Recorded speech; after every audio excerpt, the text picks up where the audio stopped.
అవని వాళ్ళ తమ్ముడు భరత్ని కలిసి ఇంటికి వస్తూ ఉంటుంది. ఇక ఇంట్లో వాళ్ళంతా అవని ఎక్కడికి వెళ్ళిందా అని ఎదురు చూస్తూ ఉంటారు. ఇక తన ఇంట్లోకి రావడం చూసి అక్షయ్ వాళ్ళ నానమ్మ అమ్మ ఎక్కడికి వెళ్ళిపోయావు అవని, కనీసం చెప్పి వెళ్ళొచ్చు కదా, అయినా ఎవ్వరికి చెప్పకుండా ఎక్కడికి వెళ్ళావు అని అడుగుతుంటే ఇక అవని అయితే ఏం సమాధానం చెప్పకుండా అలాగే చూస్తూ ఉంటుంది.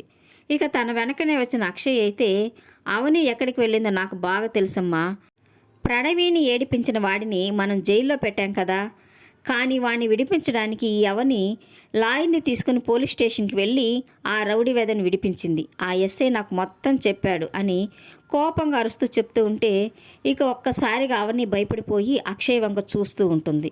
ఇక ఇంట్లో వాళ్ళంతా ఆ మాటతో షాక్ అయిపోతూ ఉంటారు.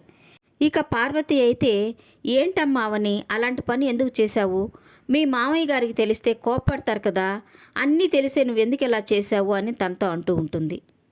ఇక కమల్ అయితే అదేంటి వదిన అలా చేశావు, చెల్లిని ఏడిపించిన వాడిని జైలు నుంచి విడిపించావా, ఎందుకు అలా చేశావు వదిన, నువ్వు చేసింది నాకు నచ్చలేదు అని చెప్తూ ఉంటాడు.